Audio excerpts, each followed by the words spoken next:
Assalamualaikum warahmatullahi wabarakatuh. Apa kabar semuanya? Salam Fitubers, Go Diamond dari saya Dirga Dadali. Semangat terus ya, pokoknya semangat terus. Sekali lagi saya katakan, Fitub itu adalah halal, 10.000% halal ya.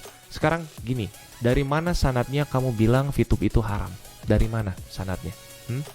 Sesuatu hal yang diawali dengan usaha dulu. Ketika kamu mulai join di Fitub, itu kamu benar-benar memang dikasih fasilitas untuk gratisan dulu. Tapi gratisannya di sini ada kerjanya, ada syaratnya, ada syariatnya, yaitu apa? Harus menjalankan dulu misi dengan cara nonton kamu iklan 10 kali ya dalam sehari. Itu baru kamu di situ bakal dikasih hadiah. Faham? Kamu bakal dikasih hadiah di situ karena kamu sudah mengeluarkan pekerjaan. Pekerjaannya seperti apa? Pertama, ngurangin kuota kamu. Ya. Pertama, kuota kamu akan terpakai. Yang kedua, pikiranmu, fokusmu. Karena untuk menonton satu iklan ke iklan berikutnya adalah 10 menit. Paham? Oke. Terus ada lagi banyak sekali hal-hal kebohongan yang diutarakan oleh mereka ini yang pandai sekali bersilat lidah ya. Bahkan ada yang sampai menggunakan kedok agama, justru lucu.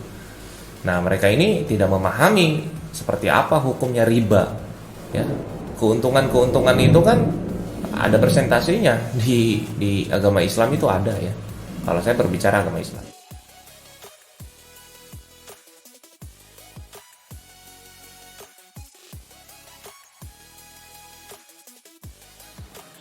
Teman-teman Fitubers semuanya dimanapun Anda berada, ada dua macam riba yang utama, yaitu riba di dalam hutang piutang dan riba di dalam buyu atau buy atau jual beli. Riba di dalam hutang piutang itu ada dua macam, yaitu yang pertama riba qarud. Riba qarud artinya, qarud itu sendiri artinya hutang. Riba qarud artinya riba yang dihasilkan oleh tambahan atas pengembalian pokok pinjaman yang disyaratkan kepada peminjam. Singkatnya, riba ini terjadi apabila mukrid atau orang yang memberikan pinjaman itu mensyaratkan atau mensyaratkan untuk mengambil kelebihan dari muqtarid, orang yang berhutang. Misalkan di zaman modern ini kita mengenal adanya rentenir. Dia meminjamkan uang misalnya 1 juta, kemudian yang berhutang harus mengembalikan sebesar 1.200.000. Nah, itu adalah riba di dalam hutang piutang. Riba namanya riba qarud. Kemudian riba jahiliyah. Riba jahiliyah ini disebutkan di dalam Al-Quran. Saya tadi membaca di sini di kitab tafsir ini. Ya ayyuhalladzina amanu la ta'kulur riba adha'afan mudha'afa wattaqullaha la'allakum tuflihun. Ini disebutkan di ayat yang ke-130 dari surat Ali Imran ya. Ini adalah riba jahiliyah. Apa?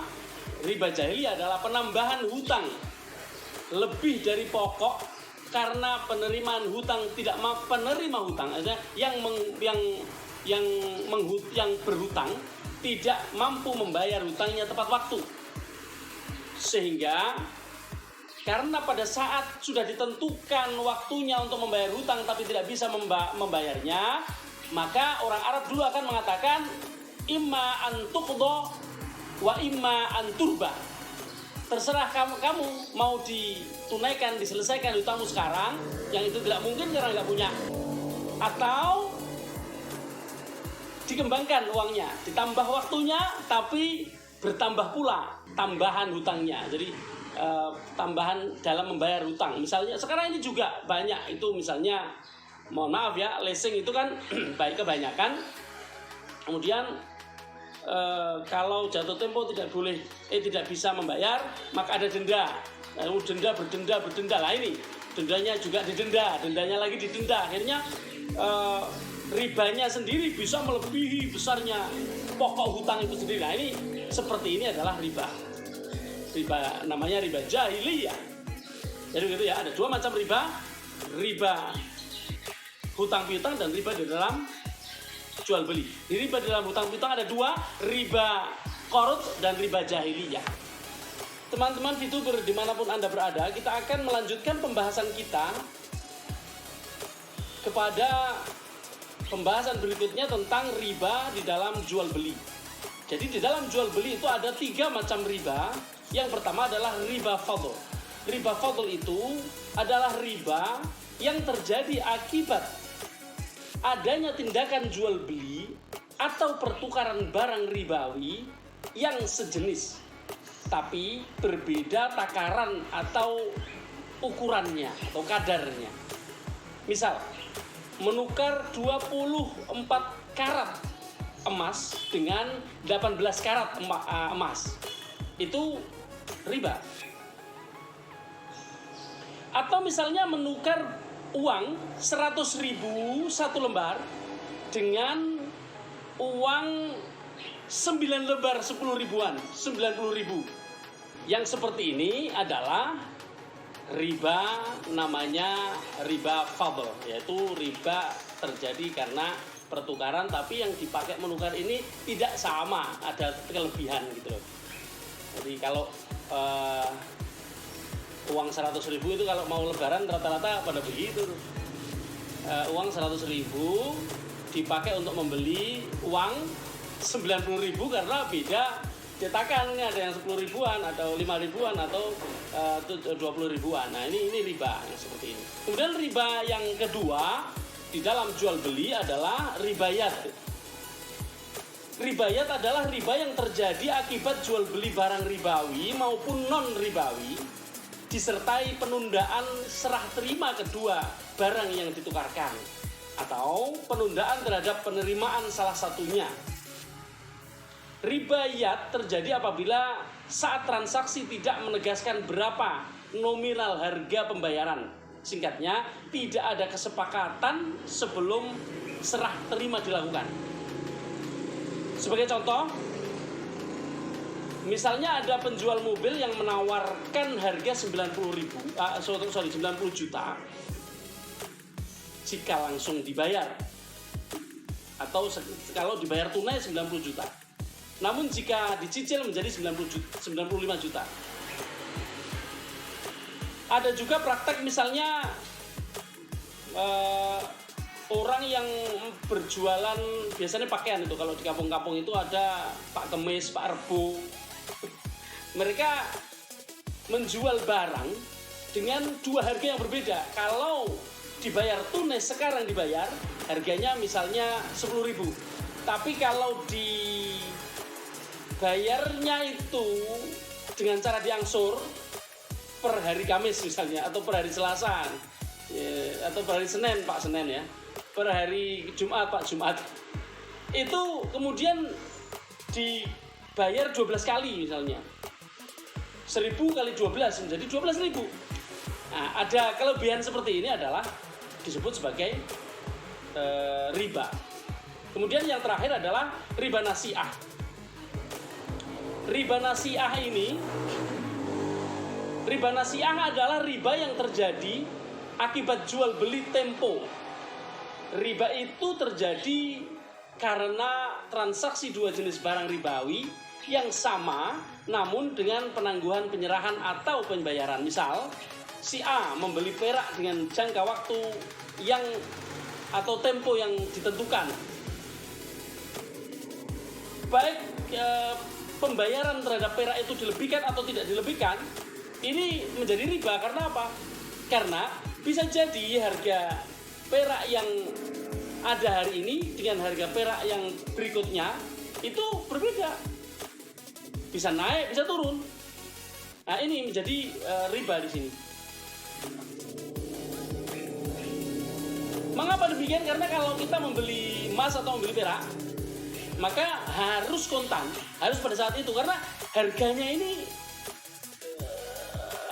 berubah-ubah, bisa naik, kecenderungannya harga naik ya, kecenderungan harga emas atau perak itu naik. Makanya harus kalau membeli emas atau membeli perak itu ya harus pada saat itu. Kalau enggak itu kemudian riba. Kasus yang lain misalnya ada 2 orang yang ingin bertukar emas 24 karat.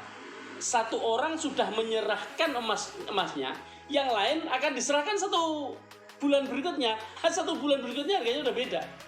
Nah, ini riba tidak boleh. Itu adalah riba nasiah.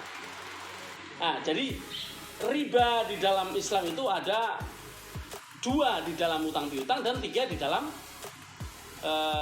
jual beli. Nah, sekarang kita masuk ke soal video. Nah, di sini ada tasawur. Ada namanya tasawur atau penggambaran. Jadi objek itu dikiaskan, dianalogikan, diistimbatkan menjadi bagian yang mana dari riba ini, itu harus benar tasawurnya, harus tepat penggambarannya. Nah, di video yang dibahas oleh Tirga Dadali, itu dia mengatakan bahwa adanya persentase keuntungan yang diberikan itu adalah riba. Dia tidak memahami, tapi dia menuduh bahwa kami para ustadz tidak memahami apa itu riba. Kan sebaliknya kalau seperti ini, kan jadi kebalikan ini. Apa dia menganut paham SpongeBob ya? Hari kebalikan atau bagaimana? Nah, coba silahkan dicek dari 5 macam riba, yang 2 dalam qard atau utang piutang dan 2 dalam buyu, dalam buy, ada artinya dalam jual beli. Apakah ada? Saya sudah menelitinya sebelum saya bergabung dengan VTube, dan saya tidak menemukan satu unsur pun di VTube yang bisa dikatakan sebagai unsur riba yang tergandung di dalam macam-macam riba yang ada ini. Teman-teman VTuber dimanapun Anda berada dan siapapun yang menonton channel saya, adalah sesuatu yang lazim. Di depan sudah saya sampaikan bahwa di dalam mengistimbatkan sebuah hukum, orang atau ulama atau para alim itu bisa saja berbeda. Perbedaan ini terjadi karena beberapa hal. Karena cara pandangnya, karena cara memahami bahasanya, karena cara mengambil istidlalnya, metodenya, juga karena tasawurnya. Kalau yang dihukumi adalah masalah-masalah modern. Apa yang dulu belum pernah ada di masa Kanjeng Nabi dan sekarang ada, contohnya video, itu cara mengambil hukumnya pertama-tama ditasawurkan dulu. Tasawur itu penggambaran. Hidup ini bagaimana? Begini, begitu, begini, begitu. Secara keseluruhan jelas, tidak ada yang ditutupi, tidak ada yang salah, tidak ada yang salah memahami, karena banyak sekali kawan-kawan kita termasuk Tirga Dadali, saya saksikan salah satu videonya di dalam menjelaskan tentang video itu salah total. Itu menyebabkan tasawur yang ada di pikirannya itu menjadi salah. Kalau tasawurnya salah, kemudian disampaikan kepada seorang alim itu mengkaji dalalah untuk berhujjah, itu kemudian berdasarkan tasawur yang diterimanya, tasawur yang datang kepadanya, itu kemudian dicarikan dalilnya seperti apa. Masukkah dia ke dalam riba? Apakah masuk dia ke dalam hal-hal yang mengharamkan jual beli, misalnya ada unsur tadlis, penipuan, atau ada unsur gharar, ketidakpastian. Kalau tidak ada riba, tidak ada tadlis, tidak ada gharar, mau memaksakan dengan cara apa untuk mengharamkan bisnis video ini? Itu loh. Jadi teman-teman jangan sampai terjebak dengan omongan-omongan yang tidak ada dasarnya. Saya berkali-kali menyampaikan bahwa kalau kita mau menyampaikan satu kesimpulan, dikaji dulu dasar-dasarnya dengan data, dengan tasawur yang benar, dengan ilmu yang benar, dengan metode yang benar, dengan pemahaman yang benar. Jadi kalau membaca kitab saja, kita ketika mendengarkan nun sewu ini, mohon maaf, ketika kita mendengarkan konten dari Dirga Dadali, ketika membaca ayat atau membaca kalimat di dalam bahasa Arab saja tidak jelas, nggak fasih, bagaimana dia bisa memahami bahasa Arab? Bagaimana dia bisa memahami tafsir? Bagaimana bisa memahami turukul istimbal? Bagaimana dia bisa memahami manhajul istimbal? Maka ketika membela diri dengan mengatakan bahwa ini riba, dia tunjukkan di mana unsur ribanya, di mana fitub dikatakan riba itu karena apa? Kalau tidak ada, maka jangan sekali-sekali menuduh. Karena menuduh seperti ini adalah perbuatan dosa, dosa besar. Anda ketika menyatakan, menyakiti begitu banyak orang dengan mengatakan ini salah, ini haram, ini padahal itu halal. Mengharamkan yang halal itu dosanya sama dengan menghalalkan yang haram, kalau ingin tahu. Kemudian memfitnah itu adalah dosa yang sangat besar, minal kabair, di antara dosa-dosa besar. Bahkan dikatakan al-fitnatu asyaddu minal qatl. Fitnah itu lebih berat atau lebih sadis dibanding sebuah pembunuhan. Jadi jangan asal ngomong gitu. Saya berharap Mas Dirga Dadali itu jangan membusungkan dada padahal tanpa ada ilmu di dalamnya. Belajarlah kepada para ulama. Jangan mudah menyalahkan. Apalagi saya kasih tahu. Hari ini saya ingin kasih tahu bahwa 51% saham Fitub milik NU. Apa Anda mengatakan bahwa para ulama NU itu yang merestui Pak Haji Iman Suryaman untuk hadir menjadi seorang pembina dari Fitub ini, mereka bodoh?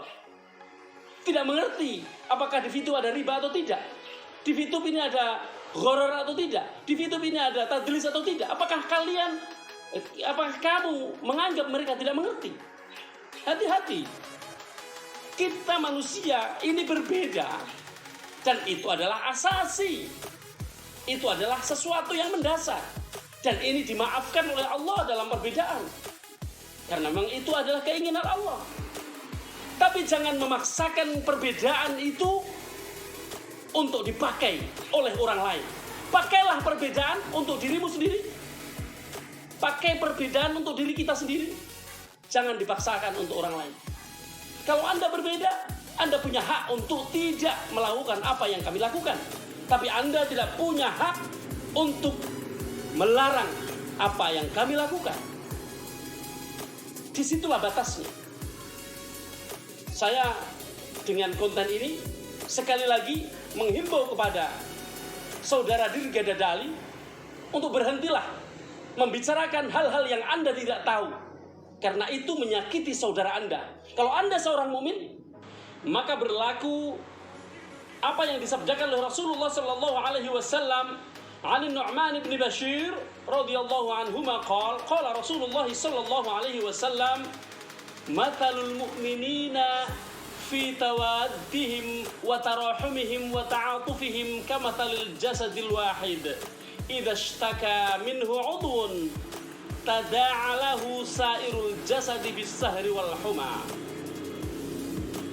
Dari Nu'man bin Bashir radhiyallahu anhuma, dia berkata, Rasulullah sallallahu alaihi wasallam bersabda, perumpamaan kaum mukminin, orang-orang mukmin antara satu dengan yang lainnya dalam hal saling mencintai, saling menyayangi, dan saling berhubungan satu dengan yang lain, itu seperti satu tubuh yang satu.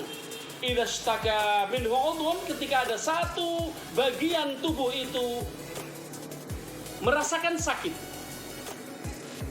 tada'a lahu sairul jasad, akan terasa sakit semua badan, akan menanggung rasa sakit itu bisahri, bahkan sampai tidak bisa tidur, wal huma, dan rasa meriang. Kalau kita sakit, kita nggak bisa tidur, kita meriang.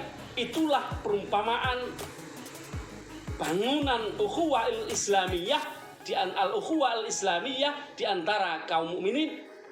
Maka saudara Dirga Dadali supaya menghayati hadis ini dan berhentilah untuk mencaci, mencela dan mencari bahan olok-olok bagi kaum mukminin, teman-teman kamu, saudara kamu seiman, demi mencari uang dengan memperbanyak view dan mendapatkan imbalan dari YouTube. Saya cukupkan sekian dan mudah-mudahan apa yang saya sampaikan ini sampai kepada yang bersangkutan dan bisa bermanfaat bagi teman-teman semuanya. Wallahul hadi ila shirathil mustaqim. Assalamualaikum warahmatullahi wabarakatuh.